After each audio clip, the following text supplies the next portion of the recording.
కాంగ్రెస్ అధినేత జగన్ మోహన్ రెడ్డి రాజకీయంగా దూకుడు ప్రదర్శిస్తున్నారు. వరుసగా కీలక నిర్ణయాలు తీసుకుంటున్నారు. పార్టీలో సమూల ప్రక్షాళన చేస్తున్నారు. కీలక నియోజకవర్గాలపై ఫుల్ ఫోకస్ పెట్టారు. అక్కడ బాధ్యతలను సమర్థవంతమైన నేతలకు అప్పగించే పనిలో పడ్డారు. అందులో భాగంగా ఉమ్మడి అనంతపురం జిల్లా రాయదుర్గం నియోజకవర్గం బాధ్యతలను కాపు రామచంద్రారెడ్డికి అప్పగించనున్నట్లు సమాచారం. వైఎస్ రాజశేఖర రెడ్డి ప్రోత్సహించిన నేతల్లో కాపు రామచంద్రారెడ్డి ఒకరు. కాంగ్రెస్ పార్టీ ద్వారా పొలిటికల్ ఎంట్రీ ఇచ్చిన ఆయన వైఎస్ రాజశేఖర రెడ్డి ఎంతగానో ప్రోత్సహించారు. 2009లో కాంగ్రెస్ టికెట్ ఇచ్చారు.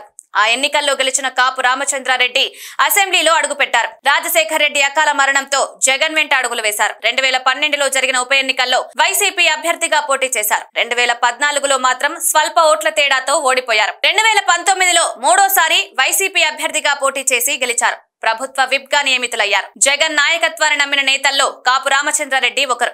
అయితే ఈ 2024 ఎన్నికల్లో కొత్త వ్యక్తిని తెరపైకి తెచ్చారు జగన్. కాపు రామచంద్రారెడ్డిని పక్కన పెట్టడంతో ఆయన తీవ్ర మనస్తాపానికి గురయ్యారు.